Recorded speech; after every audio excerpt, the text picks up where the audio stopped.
Lord. Hallelujah, hallelujah. देव चांगला आहे. आणि पुन्हा एकदा देवानं तुम्हाला आणि मला एकत्र केलं. बायबल आम्हाला सांगतं ज्या ज्या वेळेस देवाची लोक एकत्र होतात, बायबलचा इतिहास आम्हाला सांगतो त्या त्या वेळेस देव अद्भुत काम करतो. आमेन म्हणाल का हो? आज आपल्या शेजारच्याला म्हणा, देव तुमच्या जीवनामध्ये महान काम करणार आहे. देव तुमच्या जीवनामध्ये महान काम करणार आहे. म्हणून यावेळेस जास्त वेळ न घेता देवाच्या पवित्र वचनाकडे आम्ही जाणार आहोत. मत्तयाचं शुभवर्तमान याचा पहिला अध्याय आणि 21 वचन यावेळेस आम्ही वाचणार आहोत. मत्तय कृत शुभवर्तमानाचं पुस्तक याचा पहिला अध्याय आणि 21 वचन यावेळेस आम्ही वाचणार आहोत. वाचूया आपण काय म्हणतंय बायबल. ज्याला सापडलं प्लीज कृपा करून आपण पटकन वाचूया. मत्तय 1:21. तिला पुत्र होईल आणि त्याचे नाव तू येशू असे ठेव, कारण तोच आपल्या प्रजेला त्याच्या पापापासून तारील. बघा बायबल आम्हाला सांगतं येशू ख्रिस्ताची आई मरिया आणि योसेफ यांना स्वर्गदूतांनी एक गोष्ट सांगितली. बायबल आम्हाला सांगतं या ठिकाणी योसेफाशी स्वर्गदूत बोलत असताना स्वर्गदूत म्हणत आहे तिला पुत्र होईल आणि त्याचे नाव तू काय ठेव? येशू ठेव. तोच आपल्या प्रजेला त्यांच्या पापापासून काय करील? तारील. आज येशू नावाबद्दल आम्ही काही गोष्टी पाहणार आहोत. येशू या नावाचा अर्थ आहे सोडवणारा. येशू या नावाचा अर्थ आहे तारण देणारा. येशू या नावाचा अर्थ आहे सार्वकालिक जीवन देणारा. इंग्लिश मध्ये जर आम्ही पाहिलं तर इंग्लिश मध्ये जीसस असं म्हटलं जात नाही का? JESUS 5 शब्द आहेत आणि या 5 शब्दांवरती आज देवाच्या वचनामधून आम्ही पाहणार आहोत. येशू नावाचा अर्थ की नेमकं येशू नाव ज्या नावामध्ये सामर्थ्य आहे, ज्या नावामध्ये कृपा आहे, ज्या नावामध्ये आरोग्य आहे, ज्या नावामध्ये नवजीवन आहे.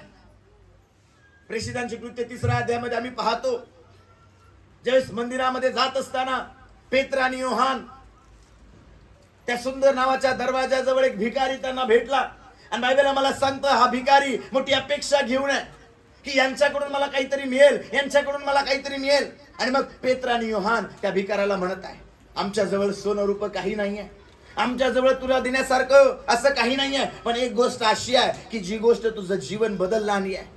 आणि बायबल आम्हाला सांगतो पेत्र म्हणतो नाजूर येशूच्या नावात उठ आणि काय कर? चालायला लाग. आणि बायबल आम्हाला सांगतं अनेक वर्ष जो माणूस त्या आजारामध्ये पडलेला आहे, अनेक वर्ष जो माणूस त्या पंगुपणामध्ये खितपत पडलेला आहे, ज्यावेळेस येशूचं नाव त्याच्या जीवनामध्ये आलं तो उडी मारून उभा राहिला, चालायला लागला, धावायला लागला. कारण येशू नावामध्ये सामर्थ्य आहे आणि आज जो व्यक्ती येशूचं नाव घेणार आहे त्याचं जीवन बदललं जाणार आहे.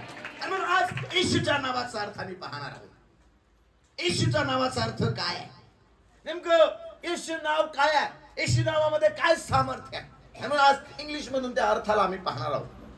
येशू या नावाला जीसस असं इंग्लिश मध्ये म्हटलं जातं आणि जीसस मध्ये पहिला येतो जे. जर जे या शब्दाचा आम्ही अर्थ पाहिला, जे वरून भरपूर प्रकारचे अर्थ होतात, पण आज आम्ही शॉर्ट मध्ये पाहणार आहोत. J for Joy. येशू नावामध्ये पहिला शब्द येतो जे. योहानाचं शुभवर्तमान याचा 16वा अध्याय आणि 20 वचन जर आम्ही वाचलं, प्लीज कृपा करून वाचूया. मी तुम्हाला खचित खचित सांगतो तुम्ही रडाल व शोक कराल तरी जग आनंद करील. तरी जग आनंद करील. तुम्हाला दुःख होईल तरी तुमचे दुःखच तुमचा आनंद होईल. बघा बायबल आम्हाला सांगतं तुम्ही रडाल, तुम्ही दुःख कराल, पण तुमचं दुःखच तुमचं काय होणार आहे? आनंद करणार. वचनामध्ये आम्ही पाहतो लुकाचं शुभवर्तमान 7वा अध्याय आणि या 7व्या अध्यायामध्ये एका स्त्रीबद्दल आम्हाला पाहायला मिळतो. बायबल आम्हाला सांगतं ती स्त्री विधवा आहे आणि वचनामध्ये जर तुम्ही पाहिलं 11 पासून पुढं या विधवा स्त्रीच्या जीवनामध्ये एक दुःखाची गोष्ट घडली. नवरा मरण पावलेला आहे आणि आता तिचं दुःख कमी होण्याच्या ऐवजी तिचं दुःख वाढलेलं आहे. बायबल आम्हाला सांगतं आता तिचा तरुणपणाचा मुलगा, म्हातारपणाचा सहारा, तिचा तरुण मुलगा त्या ठिकाणी मरण पावलेला आहे. बायबलमध्ये आम्ही पाहतो ही स्त्री रडत आहे, ही स्त्री दुःख करत आहे. तिचं दुःख कमी होण्याच्या ऐवजी तिचं दुःख वाढलेलं आहे. ऑलरेडी नवरा गेल्याचं दुःख, नवरा मरण पावल्याचं दुःख जीवनामध्ये आहे. हे दुःख हृदयामध्ये घेऊन चालत असताना आता ते दुःख कमी होण्याच्या ऐवजी ते दुःख वाढलेलं आहे आणि ती रडत आहे, आकांत करत आहे. आणि वचनामध्ये आम्ही पाहतो लुकाचं शुभवर्तमान 7वा अध्याय आणि 11 पासून पुढे बायबल आम्हाला सांगतो ही स्त्री आपला मुलगा मरण पावला याच्याबद्दल दुःख करत आहे, याच्याबद्दल रडत आहे. आणि वचन आम्हाला सांगतो येशू ख्रिस्तानं तिच्याकडे पाहिलं. ही स्त्री दुःख करत आहे, ही स्त्री रडत आहे कारण हिचं जीवन आता दुःखानं भरलेलं आहे. येशू ख्रिस्तानं या स्त्रीकडे पाहिलं. येशू ख्रिस्तानं त्या स्त्रीकडे पाहिल्यानंतर येशू ख्रिस्ताला तिचा कळवळ आला आणि येशू ख्रिस्त त्या स्त्रीच्या जवळ जाऊन, त्या तिरडीच्या जवळ जाऊन म्हणतो, बाई रडू नको.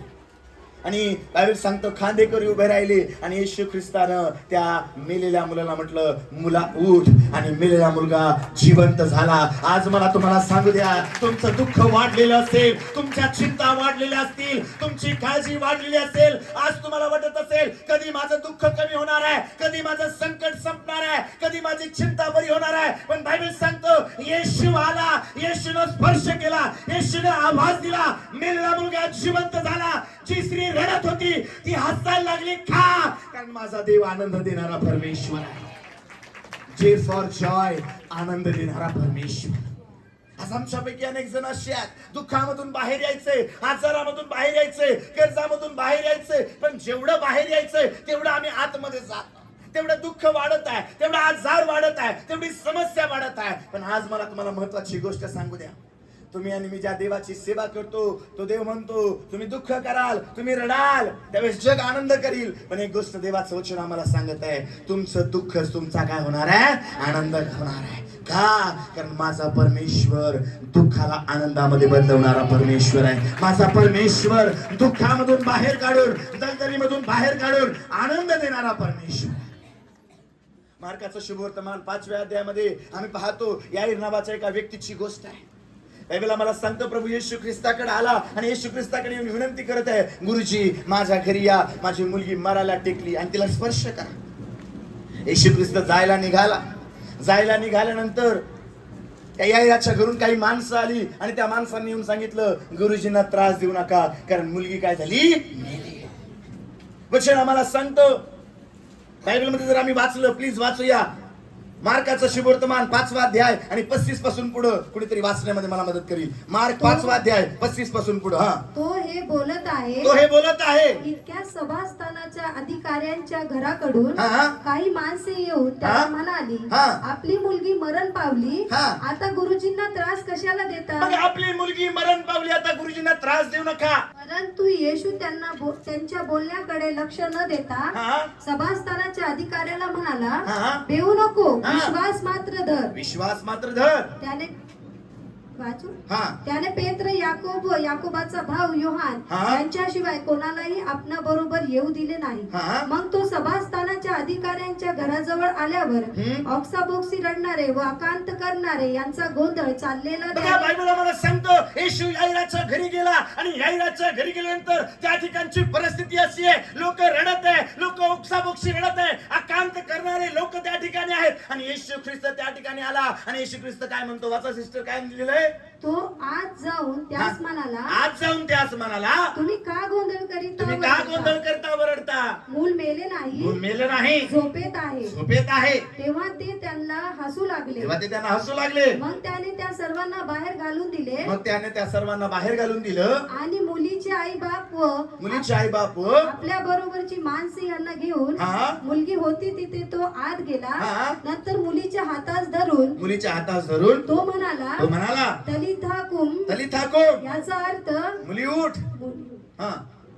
मी तुला सांगतो उठ. आणि लागलीच ती मुलगी उठून चालू लागली. बघा बायबल आम्हाला सांगतं याईराच्या घरची परिस्थिती आम्ही जर पाहिली, लोक रडत आहे, लोक ओक्साबोक्शी रडत आहे, गोंधळ करत आहे, रडण्याचा माहोल, दुःख करण्याचा माहोल त्या ठिकाणी आहे. सगळेजण मुलगी मरण पावली याच्याबद्दल शोक करत आहे, रडत आहे. बायबल आम्हाला सांगतो सगळे नातेवाईक, सगळे गावचे लोक जमा झाले असतील आणि त्या ठिकाणी रडत आहेत. येशू आला आणि येशू म्हणतो, गोंधळ करू नका, मुलगी मेली नाही, मुलगी जिवंत आहे. लोक हसायला लागले. बायबल आम्हाला सांगतो येशू आतमध्ये गेला आणि येशूने मुलीला म्हटलं, तलिथा कुम, म्हणजे मुली उठ.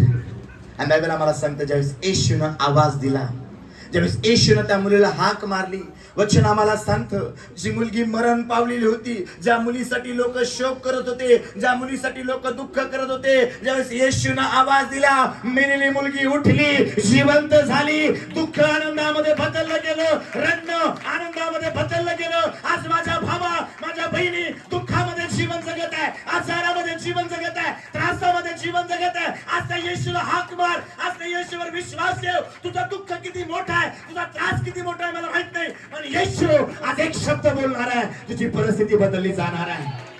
38 वर्ष एकाच बाजेवर पडलेला आहे, 38 वर्ष रोज एकच विचार करत आहे, आज नाही उद्या, उद्या नाही परवा मी बरा होईल. पण बायबल सांगते येशू आला, येशू म्हणतो उठ, आपली बाज घेऊन चालू लाग. 38 वर्षाचा आजार, 38 वर्षाचं दुःख, 38 वर्षाची समस्या काही क्षणामध्ये, काही सेकंदामध्ये निघून गेली. तो व्यक्ती उठला, आपली बाज घेऊन चालायला लागला. खा, येशू दुःख आनंदामध्ये बदलणारा माझा महान देव आहे. Hallelujah, hallelujah, hallelujah, hallelujah. आपल्या शेजारच्याला म्हणा, माझा देव आनंद देणारा परमेश्वर, माझा देव आनंद देणारा परमेश्वर. हालेलुया. शेजारच्याला म्हणा, रडू नका, दुःख करू नका, देव दुःख आनंदात बदलवणारा. हालेलुया. काय झालं हो, विधवा स्त्री पण रडत आहे, याईराच्या घरी पण लोक रडत आहे. कधी कधी आमच्यावर पण असं दुःख येतं की आम्ही दयामाया मुकलून रडतो. कधी कधी ज्यावेळेस वाईट परिस्थिती आमच्यावर येते, आम्ही विचार करतो माझं दुःख कधी जाणार आहे, माझा त्रास कधी जाणार आहे. आम्ही रडतो, आम्ही दुःख करतो, आम्ही त्रास करतो. आज मला तुम्हाला सांगू द्या, आज तुमच्या जीवनामधून दुःखाला जर बाहेर काढायचं, तुमच्या जीवनामधून त्रासाला जर बाहेर काढायचंय, तुमच्या जीवनामधून संकटाला जर बाहेर काढायचंय, आज तुमच्या जीवनाला येशू ख्रिस्ताची गरज आहे. आणि येशू ज्या दिवशी तुमच्या जीवनामध्ये येणार आहे, येशू ज्या दिवशी तुमच्या कुटुंबामध्ये येणार आहे, येशू ज्या दिवशी तुमच्या घरामध्ये येणार आहे, तुमचं दुःख आनंदामध्ये बदललं जाणार आहे, तुमचं रडणं आनंदामध्ये बदललं जाणार आहे. तो देव माझ्या आनंदाने तुम्ही भरणार आहे. तो देव तुमचं घर, तुमचं कुटुंब त्या आनंदानं, त्या आशीर्वादानं भरून काढणार आहे, कारण तो येशू आनंद देणार आहे. हालेलुया. आज दुःख करत आहात, येशूकडे या. आज त्रासामध्ये आहात, तो येशूकडे या. तो येशू तुमचं दुःख आनंदामध्ये बदलायला तयार आहे. जे फॉर जॉय, येशू नावाचा अर्थ आहे आनंद देणारा. माझ्या बहिणी, माझ्या भावा, आज आजारामुळे दुःख करत आहे, आज कर्जामुळे दुःख करत आहे, आज संकटामुळे दुःख करत आहे, आज अडचणींमुळे दुःख करत आहे, आज ते येशू ख्रिस्तावर विश्वास ठेव.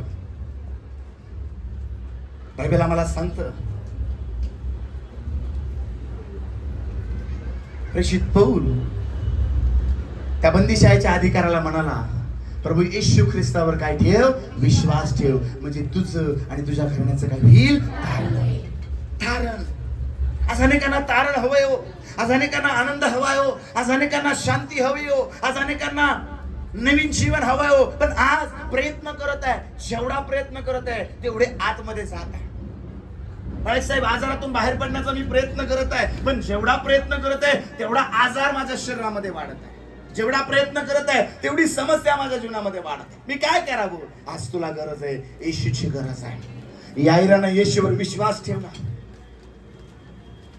आणि त्या विश्वासाच्या द्वारे त्याच्या घरामध्ये आलेलं दुःख आनंदामध्ये बदललं गेलं. आधीच बसलेल्या प्रत्येक व्यक्तीला मला सांगायचंय, आज ते येशू ख्रिस्तावर विश्वास ठेवण्याच्या द्वारे तुमच्या घरातून, तुमच्या कुटुंबातून, तुमच्या परिवारातून येशूच्या नावामध्ये दुःख जाऊन मोठा आनंद देव तुम्हाला यावर्षी देणार आहे. या 2024 मध्ये तुमचं जीवन आनंदानं भरले जाणार आहे, कारण आनंद देणारा माझा ख्रिस्त आहे. J for Joy, E for eternal life. Eternal life या शब्दाचा अर्थ आहे सार्वकालिक जीवन. एक वचन आपण वाचूया, योहानाचं शुभवर्तमान याचा 3रा अध्याय आणि 16 वचन आम्ही वाचूया. योहानाचं शुभवर्तमान याचा 3रा अध्याय आणि 16 वचन आम्ही वाचूया. काय म्हणतं बायबल? वाचा. योहान 3:16. देवाने जगावर एवढी प्रीती केली की त्याने आपला एकुलता एक पुत्र दिला, अशासाठी की जो कोणी त्याच्यावर विश्वास ठेवतो त्याचा नाश होऊ नये, तर त्याला सार्वकालिक जीवन प्राप्त व्हावे. आज जगामध्ये आम्ही पाहतो, ज्या ज्या ठिकाणी तुम्ही जाल तुम्हाला नाश पाहायला मिळत आहे. आज तरुण मुलं मुली आपलं जीवन संपवत आहे. आज समाजामध्ये तुम्ही जा, दर आठवड्याला पेपरला हेडलाईन असते, आत्महत्या,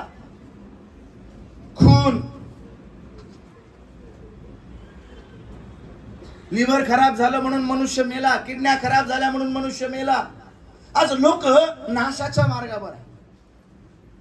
तुम्ही पहा, एखाद्या मुलाला, एखाद्या तरुण मुलाला ज्यावेळेस आम्ही चांगली गोष्ट सांगायला जातो त्यावेळेस तो काय म्हणतो, माझं जीवन आहे, मला वागायचंच वागेल.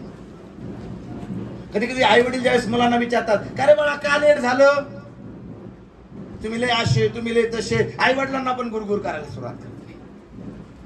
आणि मग आज लोक आपला नाश करून घेत आहे. व्यसनामुळं, पापामुळं, व्यभिचारामुळं, घमेंडीमुळं, गर्वामुळं, स्वतःच्या जीवनामध्ये असणाऱ्या त्या ऍटिट्यूडमुळं. आज आम्ही पाहतो मुलांना ज्यावेळेस आम्ही म्हणतो, बाळा हळूच गाडी चालव, पण ते एकदम फास्ट.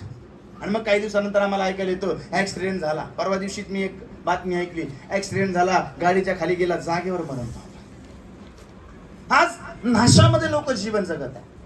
बायबल मला सांगतं, देवानं जगावर एवढी प्रीती केली की त्यांना आपला एकुलता एक पुत्र दिला, यासाठी की जो कोणी त्याच्यावर विश्वास ठेवतो त्याचा नाश होऊ नये, तर त्याला कोणतं जीवन प्राप्त व्हावं. येशू या जगामध्ये कुणाची जात, कुणाचा धर्म, कुणाचा पंथ बदलण्यासाठी आला नाही. येशू या जगामध्ये आला तुम्हाला आणि मला सार्वकालिक जीवन देण्यासाठी, तुमचा माझं जीवन त्या नाशामधून सोडवण्यासाठी. रोमकराचं पत्र याचा 6वा अध्याय आणि 26 वचन ज्यावेळेस आम्ही वाचतो, काय लिहिलंय बायबलमध्ये आपण वाचूया. रोमकराचं पत्र याचा 6वा अध्याय आणि 26 वचन. ऐकूया काय लिहिलंय. 23 वचन. कारण पापाचे वेतन मरण आहे, पण देवाची कृपादान आपल्याला प्रभू येशू ख्रिस्तामध्ये सार्वकालिक जीवन आहे. बायबल मध्ये काय लिहिले, पापाचं वेतन. रोमकराचं पत्र याचा 6वा अध्याय 23 वचनामध्ये काय लिहिले, पापाचं वेतन मरण आहे, पण प्रभू येशू ख्रिस्तामध्ये आम्हाला कोणतं जीवन आहे, सार्वकालिक. आज सार्वकालिक जीवन जगायचंय ना, येशू ख्रिस्ताकडे येणं गरजेचं आहे. E for eternal life. यहुदाचं पत्र याचा 1ला अध्याय आणि 35 वचन आपण वाचूया. यहुदाचं पत्र याचा 1ला अध्याय आणि 35 वचन काय म्हणतंय बायबल वाचा. योहान 10:26 वाचलं तरी चालेल तोपर्यंत. तरी तुम्ही विश्वास ठेवीत नाही, तरी तुम्ही विश्वास ठेवीत नाही, कारण तुम्ही माझ्या मेंढरापैकी नाही. माझी मेंढरे माझी वाणी ऐकतात, मी त्यांना ओळखतो व ती माझ्या मागे येतात. मी त्यांना सार्वकालिक जीवन देतो. मी त्यांना कोणतं जीवन देतो. यहुदाचं पत्र याचा 1ला अध्याय 21 वचन वाचूया आपण. काय म्हणतं बायबल ऐका. यहुदाचं पत्र 1ला अध्याय 21 वचन. सार्वकालिक जीवनासाठी, सार्वकालिक जीवनासाठी आपल्या प्रभू येशू ख्रिस्ताच्या दयेची वाट पहा. दयेची काय वाट पहा. सार्वकालिक जीवन हवंय ना, येशू ख्रिस्ताच्या द्वारेच मिळणार आहे. आजकाल लोकांना आपलं जीवन वाढवायचंय, आजकाल लोकांना सार्वकालिक जीवन हवंय, पण आज येशू ख्रिस्ताची वाट अनेक लोक पाहत नाही. बायबल आम्हाला सांगतं, माझी मेंढर माझी काय ऐकतात, वाणी ऐकतात, आणि मी त्यांना कोणतं जीवन देतो, सार्वकालिक. ज्या देवाची आम्ही सेवा करतो ना, तो सार्वकालिक जीवन देणारा परमेश्वर आहे. बायबल मध्ये आम्ही वाचतो, त्यांना आपला एकुलता एक पुत्र यासाठी दिला. येशू ख्रिस्त यासाठी आमच्यासाठी आला, यासाठी त्यांना मरण सोसलं की आम्हाला जीवन प्राप्त व्हावं. तो वचन स्तंभावर खिळला गेला, त्यांना 39 फटके खाल्ले. बायबल आम्हाला सांगतं, त्याला क्रूस खांबावर टांगण्यात आलं, तो मारला गेला. का माहिती का, तुम्हाला मला जीवन मिळावं, तुमचं आणि माझं तारण व्हावं. या ठिकाणी बायबल आम्हाला सांगतं, प्रभू येशू ख्रिस्ताच्या कृपेची काय पहा, वाट पहा. कशासाठी, सार्वकालिक जीवनासाठी. E for eternal life. माझ्या भावांनो, माझ्या बहिणींनो, जगामध्ये तुम्हाला सर्व काही मिळेल, पण सार्वकालिक जीवन मिळणार नाही. वचनामध्ये आम्ही पाहतो, योहान 3 मध्ये एक व्यक्ती आला आणि त्यांनी प्रश्न केला, सार्वकालिक जीवन मिळण्यासाठी काय करावं. येशू ख्रिस्त त्याला म्हणतो, सगळ्या आज्ञा पाळ, आपल्या आईबापांचा मान ठेवतो. म्हणतो मी सगळं पाहतो. येशू म्हटला, सगळं तुझ्याकडे जे आहे ते विक आणि माझ्या पाठीमागे ये. बायबल आम्हाला सांगतो, तो निघून गेला, कारण तो फार श्रीमंत होता. आजकाल लोकांना प्रिय काय माहिती का, पैसा, धन, प्रॉपर्टी. जसे एखादा व्यक्ती मरण पावतो ना, 1 रुपया पण तो वरती घेऊन जाऊ शकत नाही. वचन आम्हाला सांगतं, एक श्रीमंत व्यक्ती होता आणि एक लाजार नावाचा भिकारी होता. श्रीमंत मेला, लाजारही मेला. लाजार अब्राहमाच्या उराशी जाऊन बसला आणि श्रीमंत त्या अग्नीमध्ये गेला. आणि श्रीमंत व्यक्ती एक विनंती करत आहे, लाजाराच्या करंगळीच्या बोटावर पाण्याचा थेंब त्यांना माझ्या जिभेवर टाकावा. पण बायबल आम्हाला सांगतं ते शक्य झालं नाही. श्रीमंती भरपूर होती, पण ही श्रीमंती त्याचं तारण करू शकली नाही. ही श्रीमंती त्याला सार्वकालिक जीवन देऊ शकली नाही. लाजाराकडे श्रीमंती नव्हती, लाजाराकडे खायला काही नव्हतं, पण तरी पण लाजार अब्रामाच्या उराशी जाऊन बसला. आज मला तुम्हाला सांगू द्या, ही जगिक श्रीमंती आज आहे, उद्या नाश होणार आहे. आज सुंदर घर दिसतंय, उद्या नाश होणार आहे. बायबल आम्हाला सांगतं, पहिलं योहानाचं पत्र 2 अध्याय आणि 15 पासून पुढे जर आम्ही वाचलं तर त्या ठिकाणी लिहिलंय, जगामध्ये जे आहे डोळ्याची वासना, देहाची वासना, संसाराची फुशारकी ही सगळी परमेश्वरापासून नाही. जग आणि जगातल्या गोष्टींचा नाश होणार आहे, पण जो देवाच्या इच्छेप्रमाणे चालतो तोच सर्व काळ जगणार. आजकाल लोक, माझा बंगला एवढा मोठा आहे, माझी गाडी एवढी मोठी आहे, माझा बँक बॅलन्स एवढा मोठा आहे, माझा पैसा एवढा मोठा आहे. कोरोनामध्ये कळालं, तुमच्याकडे किती जरी पैसा असेल ना, जोपर्यंत देव तुम्हाला वाचवित नाही ना, कुठलं मेडिसिन तुम्हाला वाचवणार नाही, कुठला पैसा तुम्हाला वाचवणार नाही. डॉक्टर पण कधी कधी म्हणतो, आता माझ्या हातामध्ये नाही आहे. काय बरं? आमचा डॉक्टरवर भरोसा आहे. अनेक जण इथं बसलेले, डॉक्टर म्हटलं ना हे करू नका, ते करू नका, लगेच ऐकतील. देव म्हटल्यावर नाही करत. डॉक्टर म्हटलं ना तुम्ही मरणार आहे, मग सगळं बंद होतं. माझ्याकडे एक व्यक्ती काही दिवसांपूर्वीच होता आणि मी त्याला अनेकदा सांगायचो, दादा तुम्ही हे सोडून द्या. तर पाळक साहेब लय प्रयत्न केले पण सुटाना. आणि एक दिवशी छातीमध्ये खूप त्रास होत होता म्हणून हॉस्पिटलमध्ये ऍडमिट केलं. ऍडमिट केल्यानंतर खूप त्रास झाला आणि मग 8-10 दिवस हॉस्पिटलमध्ये राहिल्यानंतर हा व्यक्ती बाहेर आला. मी त्याला भेटायला गेलो आणि मग त्यानं मला सांगितलं, पाळक साहेब मला हार्ट अटॅक आला होता आणि डॉक्टरांनी सांगितलं शरीरामध्ये पित्त वाढलं आणि त्याच्यामुळे तुझा हार्ट अटॅकचा प्रॉब्लेम तुला वाढला. आणि मला डॉक्टरांनी सांगितलं आता व्यसन करणं बंद कर. पाळक साहेब जसा हॉस्पिटलमधून आलो ना तसे सगळे व्यसन मी बंद केले. आणि मग मी त्याला म्हटलं 2 वर्षापासून सांगू माझा घसा कवडा पडला, तेव्हा नाही ऐकलं, पण डॉक्टरनी सांगितल्यानंतर सुटली म्हणे आता. म्हणजे आम्ही देवाला नाही पण मरणाला भेटतो. Praise the Lord. ज्याच्या हातामध्ये जीवन आहे ना त्या देवाला भ्या, मरण तुम्हाला हात सुद्धा लावू शकणार नाही. Hallelujah, hallelujah. योहान 11 मध्ये लाजाराला मरून 4 दिवस झाले होते. बायबल आम्हाला सांगतं शरीर सडायला फुगायला सुरुवात झाली होती. शरीरामधले सगळे अवयव बाहेर काढून मसाले भरण्यात आले होते. पण बायबल आम्हाला सांगतं ज्यावेळेस येशूने लाजाराला आवाज दिला, लाजारा बाहेर ये. लक्षात ठेवा, ज्यावेळेस जीवन आवाज देतो, बायबल आम्हाला सांगतं लाजाराचं शरीर मृत झालेलं होतं, पण येशू नावानं त्या येशूने ज्यावेळेस आवाज दिला ना, लाजार जिवंत होऊन बाहेर आला. का? जर जीवन तुमच्या बरोबर आहे ना तर मरण तुमच्यावर सत्ता गाजवणार नाही. आजपासून मरणाची भीती बाळगू नका, त्या जिवंत देवाची भीती बाळगा. तो देव तुमचं आयुष्य वाढवणार आहे. तो देव मरणाचा अनुभव तुम्हाला येऊ देणार नाही. हालेलुया. कोरोनाला नाही, देवाला घाबरा. आजाराला नाही, कुणाला घाबरा? कधी कधी आम्ही काय करतो, आजाराला घाबरतो. अनेक लोक म्हणतात आता माझा नाश होणार आहे आजारामुळे, आता माझं सर्वस्व संपणार आहे, या आजारामुळे आता माझा शेवट होणार आहे. लक्षात ठेवा, मृत झालेल्या व्यक्तीला जर येशू जिवंत करू शकतो, कबरेमध्ये ठेवलेल्या व्यक्तीला जर येशू जिवंत करू शकतो, आज आम्ही जिवंत आहोत, आमच्या जीवनातला आजाराला देव काढू शकत नाही का? हालेलुया. पण आज काय माहिती का, आम्ही देवाला घाबरायच्या ऐवजी कुणाला घाबरतो? आजाराला, संकटाला, सैतानाला. बायबल मला सांगतं येशू नावाचा अर्थ आहे सार्वकालिक जीवन देणारा. आज मला तुम्हाला सांगू द्या, तो येशू तुम्हाला सार्वकालिक जीवन द्यायला तयार आहे. JEE for eternal life. तो तुम्हाला सार्वकालिक जीवन देऊ शकतो. बायबल मला सांगतं ख्रिस्ताच्या कृपेची, त्याच्या सार्वकालिक जीवनाची काय पहा, वाट पहा. आज त्याच्या हातामध्ये सत्ता आहे. बायबल मध्ये आम्ही पाहतो येशू ख्रिस्ताला ज्यावेळेस वधस्तंभावर खिळण्यात आलं, दोन्ही बाजूला 2 चोर आहे. एक थट्टा करून म्हणत आहे तू देवाचा पुत्र आहे तर तू पण सूट आणि आम्हाला पण सोड.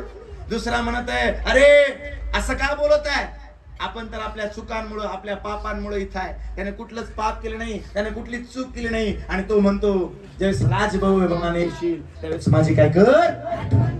शेवटचा क्षण आहे, काही क्षणामध्ये तो चोर मरणार आहे, पण लक्षात ठेवा, मरत असताना त्या बदस्तंभावर खेळलेला असताना येशू नावाचं जीवन त्यानं ओळखलं. येशूच्या हातामध्ये सत्ता आहे त्यानं ओळखलं. येशूच्या हातामध्ये सार्वकालिक जीवन आहे त्याने ओळखलं. आणि येशू ख्रिस्ताला त्यानं ओळखलं. ख्रिस्ताची ओळख त्याला झाली. आणि बायबल मला सांगतं, ज्या दिवशी ख्रिस्ताची ओळख आम्हाला होते, आमचं जीवन बदललं जातं, आमची परिस्थिती पलटली जाते, आमच्या जीवनामध्ये अद्भुत कार्य होतं. येशू त्याला म्हणतो, आज तू मज बरोबर कुठं असशील? जो व्यक्ती त्या सार्वकालिक अग्नीमध्ये जाणार होता, जो व्यक्ती त्या सार्वकालिक अंधारा कोठड्यामध्ये जाणार होता, येशू ख्रिस्ताला ओळखण्याच्या द्वारे, येशू ख्रिस्तावर विश्वास ठेवण्याच्या द्वारे या व्यक्तीचं जीवन पालटून गेलं. आधी तर बसलेल्या प्रत्येक व्यक्तीला मला तुम्हाला सांगायचंय, मरणाला घाबरू नका, त्या ख्रिस्ताला घाबरा. तो मरण तुमच्यापासून दूर करून टाकणार आहे, आजार तुमच्यापासून दूर करून टाकणार आहे, आणि सार्वकालिक जीवनाचा अनुभव ख्रिस्त येशूच्या नावामध्ये तुम्हाला पाहायला मिळणार आहे. कोणीतरी आमेन म्हणतंय का? Hallelujah. E for eternal life. S for strength. Strength म्हणजे ताकद. वाचूया आपण फिलिप्पियराचं पत्र. फिलिप्पियराचं पत्र यावेळेस आम्ही काढणार आहोत. फिलिप्पियराचं पत्र 4था अध्याय आणि 13 वचन वाचूया आपण. फिलिप्पियराचं पत्र 4था अध्याय 13 वचन. मला जो सामर्थ्य देतो, वाचा कुणीतरी परत एकदा. मला जो सामर्थ्य देतो त्याच्याकडून मी सर्व काही करावयास शक्तिमान आहे. मला जो सामर्थ्य देतो त्याच्याद्वारे सर्व काही करण्यास मी काय आहे? शक्तिमान आहे. S for strength. स्ट्रेंथ म्हणजे ताकद देणारा परमेश्वर. कधी कधी जीवनामध्ये आम्ही हारून जातो. अनेक लोक येतात आणि मला सांगतात, पाळक साहेब थकलो, पाळक साहेब हारलो, पैसा लावून लावून, गोळ्या खाऊन खाऊन, ट्रीटमेंट घेऊन घेऊन कंटाळा आला, थकून गेलो. मानव या नात्याने आम्ही थकतो. माणूस या नात्यानं आमची शक्ती कमजोर होऊन जाते, आमचे डोळे क्षीण होऊन जातात, आमचे विचार संपुष्टामध्ये येतात. पण पौल म्हणतो, जो मला सामर्थ्य देतो त्याच्याद्वारे सर्व काही करण्यास मी कसा आहे? शक्तिमान आहे. आज मला तुम्हाला सांगू द्या, आज तुम्हाला वाटत असेल शक्तिहीन आहात, आज तुम्हाला वाटत असेल काही घडू शकत नाही, आज तुम्हाला वाटत असेल आता माझं जीवन संपणार आहे, आता या आजारामध्ये माझा शेवट होणार आहे, आता या समस्येमध्ये माझा शेवट होणार आहे. आज मला तुम्हाला सांगू द्या, येशया संदेशाचा ग्रंथ याचा 40वा अध्याय आणि 29 आणि 30 वचन कुणीतरी वाचेल. येशया संदेशाचा ग्रंथ 40वा अध्याय आणि 29 आणि 30 वचन आम्ही वाचणार आहोत. मोठ्याने वाचा. तो भागलेल्यास जोर देतो, भागलेल्यास जोर देतो, निर्बळास विपुल बळ देतो, निर्बलास विपुल बळ देतो, तरुण थकतात, तरुण थकतात, भागतात, भर जवानी ठेचा खातात, भर जवानी ठेचा खातात, तरी परमेश्वराची आशा धरून राहणारे, तरी परमेश्वराची आशा धरून राहणारे नवीन शक्ती संपादन करीतील, नवीन शक्ती संपादन करतील. पुढं ते गरुडाप्रमाणे, पंखांनी वर उडतील, पंखांनी वर उडतील, ते धावतील, तरी दमणार नाही, दमणार नाही, चालतील, तरी थकणार नाही. हालेलुया. बोलो हालेलुया. येशू ख्रिस्ताचे सगळे शिक्षक शिकलेले होते का? बायबल आम्हाला सांगतं, पेत्र काय पकडणारा होता? मासे पकडणार. बायबल आम्हाला सांगतं, येशू ख्रिस्त ज्यावेळेस शिष्यांचे पाय धुत होता त्यावेळेस तो म्हणे, माझे हात धु, माझे पाय धु, मला आंघोळच घाल. म्हणजे ज्ञानाची कमी आहे त्याला होती. बायबल आम्हाला सांगतं, सगळ्यात रागिष्ट उतावळा शिष्य असं त्याला म्हटलं जातं. कारण येशू ख्रिस्ताला धरून देण्यासाठी ज्यावेळेस शिपाई आले त्यावेळेस त्याने एका तलवारीच्या ठोक्यामध्ये त्या शिपायाचा काय कापला? रागिष्ट माणूस आहे. बायबल आम्हाला सांगतं, ज्याला ज्ञान नाही आहे, ज्याला बुद्धी नाही आहे, पण प्रेषित 3 मध्ये तुम्ही वाचलं की हा पेत्र सभास्थानामध्ये उभा राहिला. ज्या पेत्रानं येशू ख्रिस्ताला 3 वेळेस नाकारलं, ज्या पेत्रानं येशू ख्रिस्ताला शिविश्राप दिली, जो पेत्र घाबरून गेला, जो पेत्र परत एकदा आपल्या कामाला लागला. पण या पेत्राच्या जीवनामध्ये आम्ही पाहतो, ज्यावेळेस देवाचं सामर्थ्य कार्य करायला लागलं, हा पेत्र सभास्थानामध्ये जाऊन उभा राहिला, प्रभू येशू ख्रिस्ताबद्दलची सुवार्ता लोकांना सांगायला लागला. आणि प्रेषितांच्या कृत्यामध्ये जर तुम्ही वाचाल, बायबल आम्हाला सांगतं वचनामध्ये, प्रेषितांची कृत्य याचा 5वा अध्याय आणि 12 वचन जर तुम्ही वाचलं, 12वा प्रेषितांचे कृत्य 5वा अध्याय 12 वचन वाचा बरं, काय म्हणते बायबल? प्रेषितांच्या हातून लोकांमध्ये पुष्कळ चिन्हे व अद्भुते घडत असत. लोकांमध्ये पुष्कळ चिन्हे व अद्भुते घडत असत. आणि ते सर्व एक चित्तानं शल्मोनाच्या देवडीत जमत असत. 16 वचन वाचा डायरेक्ट आता. आणखी यरुशलेमेच्या आसपासच्या चोहोकडल्या गावातून लोक समुदाय विकलेकऱ्यांना व अशुद्ध आत्म्यांनी पिडलेल्यांना घेऊन तेथे येत असत. आणि ते सर्व बरे होत असत. बघा, ज्याला ज्ञान नाही, ज्याला बुद्धी नाही, ज्याला स्वतःच्या रागावरती कंट्रोल नाही, असा एक शिष्य येशूचा, ज्याचं नाव पेत्र आहे, पण ज्यावेळेस त्याला सामर्थ्य मिळालं, ज्यावेळेस तो आत्म्यानं अभिषिक्त झाला, वचन आम्हाला सांगतं या पेत्राच्या द्वारे देवबापांना मोठे मोठे चमत्कार केले. वचनामध्ये आम्ही पाहतो की पेत्राच्या सावलीनं लोक बरे होत होते. प्रेषितांचे कृत्य याचा 9वा अध्याय आणि 46. पण पेत्राने त्या सर्वांना बाहेर काढिलं आणि गुडघे टेकून प्रार्थना केली. काय केली? प्रार्थना. पुढं मग कुंडीकडे वळून म्हटले, तबीते उठ. तेव्हा तिने डोळे उघडले व पेत्राला पाहून ती उठून बसली. बघा, बायबल आम्हाला सांगतं पेत्रानं प्रार्थना केली आणि पेत्र म्हटला तळीथा कुम. बायबल आम्हाला सांगतं वचनामध्ये त्या ठिकाणी लिहिलंय, मग पेत्रानं त्या सर्वांना बाहेर काढले आणि गुडघे टेकून प्रार्थना केली. मग कुंडीकडे वळून ते म्हटले, तबीथे उठ. तेव्हा तिने डोळे उघडले व पेत्राला पाहून ती उठून बसली. आज मला तुम्हाला सांगू द्या, तुमच्या जीवनामध्ये अशक्तपणा तुम्ही अनुभवत आहात, तुमच्या जीवनामध्ये कमजोरी तुम्ही अनुभवत आहात, तुमच्या जीवनामध्ये तुम्हाला कमजोरीचा अनुभव येत आहे, पण मला तुम्हाला सांगू द्या, ज्या दिवशी ख्रिस्त तुमच्या जीवनामध्ये कार्य करायला सुरुवात करणार आहे, ज्या दिवशी ख्रिस्त तुमच्या जीवनामध्ये येणार आहे आणि ज्या दिवशी तो देव तुमच्या जीवनाच्या द्वारे काम करायला सुरुवात करणार आहे. पेत्र, बायबल आम्हाला सांगतं, घाबरणारा भिणारा व्यक्ती आहे. पेत्र पळून जाणारा व्यक्ती आहे. बायबल आम्हाला सांगतं या पेत्राच्या द्वारे प्रभूनं काम केलं. पेत्रानं प्रार्थना केली, मेलेली तबिथा बरी झाली, जिवंत झाली. आज या ठिकाणी अनेक जण अशक्त आहे, आपल्या आजारामुळे अशक्त झालेत, आपल्या कर्जामुळे अशक्त झालेत, आपल्या समस्येमुळे अशक्त झालेत, पण आज देव तुम्हाला सामर्थ्य देणार आहे आणि त्या सामर्थ्याच्या द्वारे अद्भुत चिन्हाने चमत्कार येणाऱ्या दिवसांमध्ये तुमच्या कुटुंबामध्ये, तुमच्या परिवारामध्ये, तुमच्या गल्लीमध्ये, तुमच्या गावामध्ये देव तुमच्या हाताने करून घेणार आहे. कुणीतरी आमेन म्हणताय का? हालेलुया. जे कधी विचार केला नाही अशा साक्षी देव तुमच्या जीवनामधून घडवायला सुरुवात करणार आहे. हालेलुया.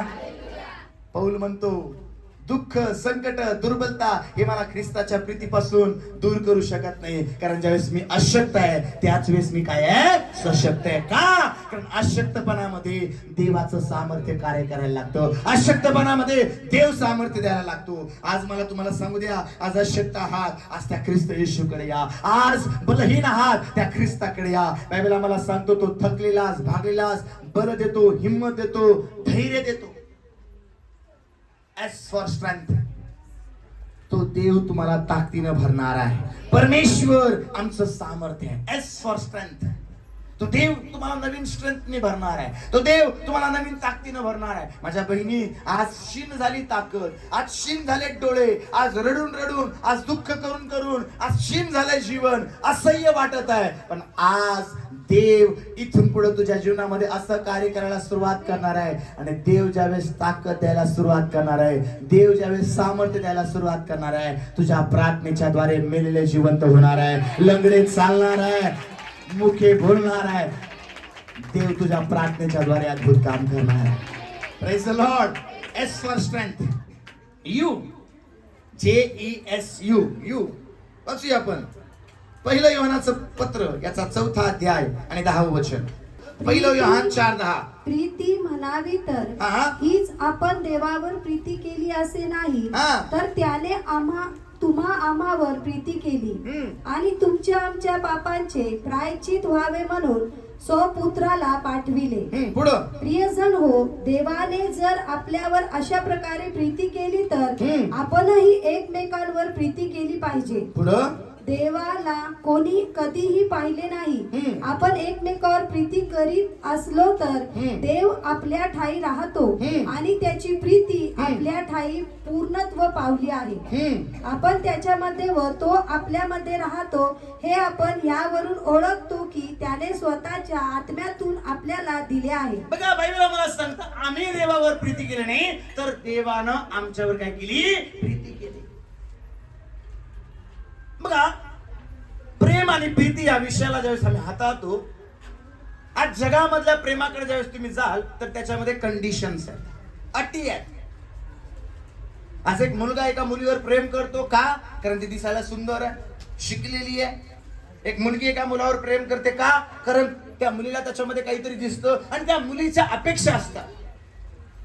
जगामधलं प्रेम हे कुठल्या तरी अटींवरती, कुठल्या शर्तींवरती अवलंबून आहे. जर तू हे केलं तर मी ते करणार. आम्ही पाहतो, जर नवऱ्यानं बायकोला जीव लावला तर बायको नवऱ्याला जीव लावते, पण जर बायकोने नवऱ्याला जीव लावला नाही तर नवरा बायकोला जीव लावत. अशी कोणती पत्नी आहे की जिचा नवरा काहीच काम करत नाही, जिचा नवरा खूप त्रास देतो तरी पण ती म्हणते माझं माझ्या नवऱ्यावर खूप प्रेम आहे? तुम्ही पहा, समाजामध्ये नवरा जर प्रेम करणारा नसेल, नवरा जर त्रास देणारा असेल, नवरा जर ड्युटीला जाणार नसेल तर ती बाई म्हणते हे मेलेला बरा. बरोबर. एखादी बायको जर डबा व्यवस्थित करून देणारी नसेल, चांगलं काम करणारी नसेल, काळजी करणारी नसेल, तर म्हणतो मी दुसरं लग्न करणार आहे. का? कारण त्याची अपेक्षा आहे माझं माझ्या बायकोवर प्रेम आहे तर माझ्या बायकोनं माझी काय घेतली पाहिजे? काळजी घेतली पाहिजे. आज लेकरं आई वडिलांवर का प्रेम करतात माहिती का? आई वडील चांगलं चांगलं खायला देतात, आई वडील चांगल्या चांगल्या गोष्टी करतात. लेकरं तर लय खाऊगुली आहेत. तुम्ही 2 दिवस मारून बघा, ते म्हणेन पप्पा माझ्यासमोर बोलू नका. पप्पा खायला देतोय म्हणून लगेच पप्पा. कधी कधी आमच्या बहिणींचं खूप स्ट्रगल असतं नाही का? दिवसभर आमच्या बहिणी त्या लेकरांना सांभाळतात, दिवसभर त्यांना खायला प्यायला, त्यांचे कपडे, त्यांची आंघोळ, त्यांची शाळा सगळं बहिणी करतात. आणि बापाला ह्यो खाऊगुलं बापाकडे जाते. का? चॉकलेट कोण आणतो? खायला कोण आणतो? प्रेम करती आई आणि जातोय कुणाकडं? आणि त्याला विचारलं ना तू कुणाची आहे ग बाई, तू कुणाचा आहे रे? पप्पांचा.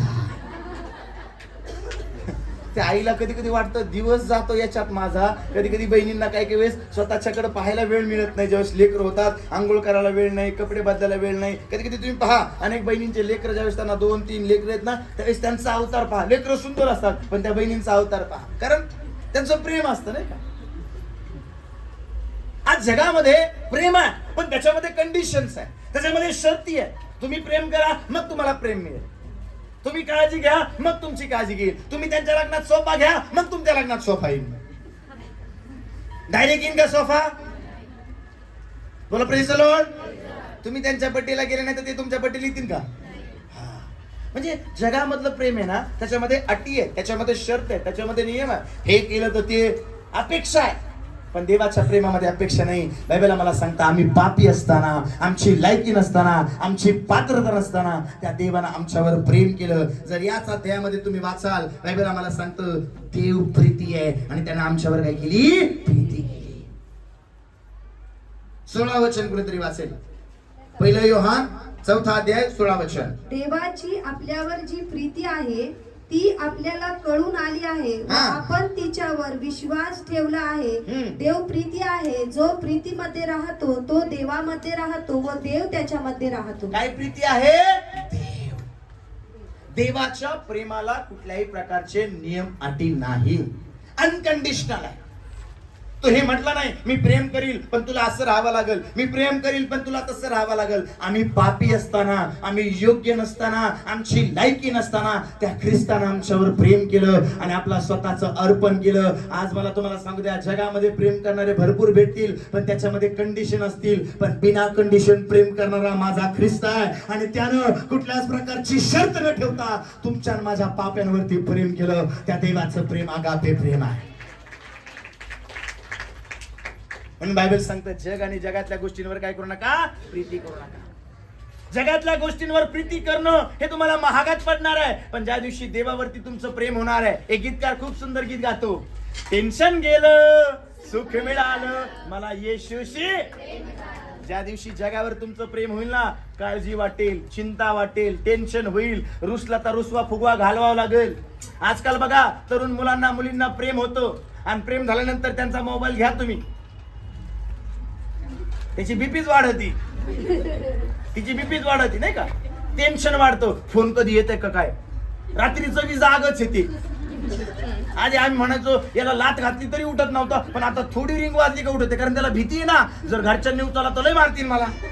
म्हणजे जगावरती प्रेम केलं म्हणून टेन्शन, जगावरती प्रेम केलं म्हणून काळजी. परत तिचा बर्थडे विसरला, त्याचा बर्थडे विसरला तर प्रॉब्लेम, फोन नाही उचलला तर प्रॉब्लेम, रिप्लाय नाही दिला तर प्रॉब्लेम.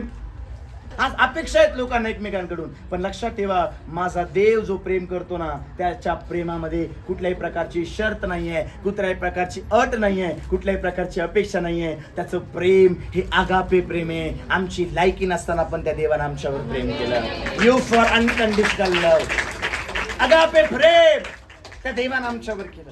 आजपासून देवावर प्रेम करायला शिका. मी तुम्हाला सांगतो, ज्या दिवशी ख्रिस्तावर तुमचं प्रेम होणार आहे, ज्या दिवशी ख्रिस्तावर प्रेम करायला तुम्ही सुरुवात करणार आहात, प्रत्येक बंधनामधून तो तुम्हाला बाहेर काढणार आहे, प्रत्येक आजारामधून तो तुम्हाला बाहेर काढणार आहे. तुमचं जीवन तो आनंदानं भरणार आहे, तुमचं जीवन आशीर्वादानं भरणार आहे. कारण ज्या व्यक्तीचं देवावर प्रेम होतं त्याचं जीवनच पालटलं जातं. Hallelujah, hallelujah. जीवन बदलायचंय येशूवर प्रेम करून पहा. आतापर्यंत जगावर प्रेम केलं, संकट आले, समस्या आल्या, अडचणी आले, दुःख आलं, रडावं आलं, पण आज ख्रिस्तावर प्रेम करून पहा. आनंद करण्यासाठी देव तुमच्या जीवनामध्ये महान काम करणार आहे. ख्रिस्त तुमचं जीवन आनंदानं भरून काढणार आहे. आजपासून आनंदाचा अनुभव तुम्ही घ्यायला सुरुवात करणार आहे. You for unconditional love. आणि शेवटचा शब्द आहे एस, JESUS. वाचूया आपण लुकाचं शुभवर्तमान 19 अध्याय आणि 8 आणि 9 वचन. एस फॉर सिन फॉरगिवन, म्हणजे पाप क्षमा करणारा. वाचूया. तेव्हा जक्कई उभा राहून प्रभूला म्हणाला, तेव्हा जक्कई उभा राहून प्रभूला म्हणाला, प्रभूजी पहा मी आपले अर्धद्रव्य दारिद्र्यास देतो आणि मी अन्यायाने कोणाचे काही घेतले असेल तर ते चौपट परत करीतो. येशूने त्याला म्हटलं, आज या घराला तारण प्राप्त झाले आहे. बघा, जक्कई एक पापी माणूस आहे, जीवनामध्ये पाप भरलेला आहे, जीवनामध्ये वाईट गोष्टी भरलेल्या आहे. पण जक्कई येशूकडे आला. बायबल मला सांगतं, जक्कयाने येशूला ओळखलं. जक्कयाच्या घरी येशू ख्रिस्त उतरला आणि ज्यावेळेस जक्कयाच्या घरी येशू उतरला, जक्कयाचं जीवन पालटलं. आणि जक्कई काय म्हणतो, जेवढं अन्यायानं मी घेतलं ते चौपट परत करतो, माझं अर्धद्रव्य मी दारिद्र्यांना वाटून देतो. आणि बायबल मला सांगतं, येशू ख्रिस्त म्हणतो, मनुष्याचा पुत्र हरवलेले शोधायला आणि पापी लोकांना तारायला आलाय. आज जग तुमच्याकडे पापी या नात्यानं पाहत असेल, आज जग तुमच्याकडे वाईट या नात्यानं पाहत असेल, पण आज तुम्ही ख्रिस्ताकडे आल ना, तर तुमची पाप क्षमा करायला सुरुवात करणार आहे. योहान 4 मध्ये ती स्त्री, बायबल मला सांगतं, तिला 6 नवरे होते. वचनामध्ये आम्ही पाहतो, पापामध्ये जीवन आहे, पापामध्ये गोष्टी आहेत, पण येशू ख्रिस्तानं तिचं जीवन बदललं. येशू ख्रिस्तानं तिचे पाप क्षमा केले. एक स्त्री येशू ख्रिस्ताकडे आली. बायबल आम्हाला सांगतं, आपल्या अश्रूंनी त्याने त्याचे पाय धुतले, केसांनी पाय पुसले, सुगंधित द्रव्य येशू ख्रिस्ताच्या पायावरती टाकलं. बायबल आम्हाला सांगतं, त्याच्या पायाचे तिने मुके घेतले. लोक म्हणत होते, ही पापी आहे. पण येशू ख्रिस्तानं म्हटलं, जा, तुझ्या पापांची काय झाली, क्षमा झाली. आज मला तुम्हाला सांगू द्या, जगामध्ये पापांची क्षमा करण्याचा अधिकार कोणाला नाही आहे, पण आज ज्यावेळेस तुम्ही ख्रिस्ताकडे याल, तुमच्या पापांची तुम्हाला क्षमा होणार आहे. कारण येशू या नावाचा अर्थ आहे क्षमा करणारा, तारण देणारा, मोक्ष देणारा, सुटका देणारा. आज येशूवर विश्वास ठेवा, तुमच्या पापांची क्षमा होणार आहे. एस फॉर सिन फॉरगिव्हन, पाप क्षमा करणारा. आणि मला तुम्हाला सांगू द्या, जेव्हा येशू आमच्या जीवनामध्ये येतो ना, जक्कयाचं जीवन पापानं भरलेलं होतं, पण जक्कयाची येशूची ओळख झाली ना, जक्कयानं त्याचं प्रेम पैशांवर होतं, त्याचं प्रेम जगावर होतं. बायबल आम्हाला सांगतं, जक्कई म्हणतो, आता मला याची काहीच गरज नाही, मला खरं प्रेम मिळालं. आज मला तुम्हाला सांगू द्या, आतापर्यंत पापावरती प्रेम करणारे तुम्ही होता, व्यभिचारावरती प्रेम करणारे तुम्ही होता, व्यसनावर प्रेम करणारे तुम्ही होता, पण ज्या दिवशी ख्रिस्ताकडे तुम्ही आणला, तुम्ही ख्रिस्तावर प्रेम करणारे व्हाल आणि तुमच्या पापांमधून बाहेर पडाल आणि ख्रिस्त तुमच्या पापांची क्षमा करणार आहे. तो येशू या जगामध्ये आला, एकच उद्देश आहे. बायबल सांगतो त्याला येशू हे नाव देण्यात येईल आणि तो आपल्या लोकांना, आपल्या प्रजेला कशापासून तारील? पापापासून. येशू या जगामध्ये येण्याचा उद्देश हाच आहे, पापांची क्षमा व्हावी. आज आम्हाला पापांची क्षमा हवी आहे, आज ख्रिस्ताकडे येणं गरजेचं आहे. आज आम्हाला पापांची क्षमा हवी आहे, त्या येशू ख्रिस्तावर विश्वास ठेवणं गरजेचं आहे. येशू हाच प्रभू आहे असं मुखानं कबूल करशील तर तुझं काय होईल? तारण होईल. आज कबूल करणं गरजेचं आहे, आज त्या येशूकडे येणं गरजेचं आहे. S for sin forgiver. आज आम्हाला पापांची क्षमा हवी आहे, त्या ख्रिस्ताकडे या. JESUS. J for joy, E for eternal life, S for strength, U for unconditional love, and S for sin forgiver. आज मला तुम्हाला सांगूया, येशू नावामध्ये अजून भरपूर अर्थ आहेत. अनेक तास प्रचार जरी केला तरी हे संपणार नाही, पण मी शॉर्ट मध्ये आज का सांगितलं? मागच्या काही आठवड्यांमध्ये आम्ही गुड फ्रायडे, ईस्टर संडे साजरा केला. लक्षात ठेवा प्रियांनो, येशू या नावामध्ये सामर्थ्य आहे. आज येशू नावाचं सामर्थ्य आपल्या जीवनामध्ये अनुभवायला सुरुवात करा. पेत्रानं येशूचं नाव घेतलं, लंगडे चालायला लागले, मेलेले जिवंत झाले. आज येशू नावाचं नाव, येशू नाव तुमच्या जीवनामध्ये ज्या दिवशी तुम्ही घ्यायला सुरुवात करणार आहात ना, तुमची परिस्थिती बदलायला सुरुवात होणार आहे, तुमचं जीवन बदलायला सुरुवात होणार आहे, तुमच्या घरामध्ये आनंद यायला सुरुवात होणार आहे, तुम्हाला नवीन ताकद, नवीन बल मिळणार आहे. आणि आजपर्यंत जे कधी घडलं नाही, येणाऱ्या दिवसांमध्ये घडणार आहे. कारण येशू नावामध्ये सामर्थ्य आहे, ताकद आहे, अभिषेक आहे आणि येशू नावामध्ये मोकळीकता आहे. हालेलुया. त्या मोकळीकतेचा अनुभव या 2024 मध्ये तुम्ही घ्यायला सुरुवात करणार आहात. येशू नाव हे सर्व नावांवर उंच नाव आहे. या दिवसांमध्ये त्या येशूचं नाव आपल्या जीवनामध्ये घेऊया आणि त्या येशूच्या नावाच्या द्वारे आमचं जीवन बदललं जाणार आहे, आमची परिस्थिती बदलली जाणार आहे. ते बाप करो तुम्हाला सर्वांना आशीर्वादित करो.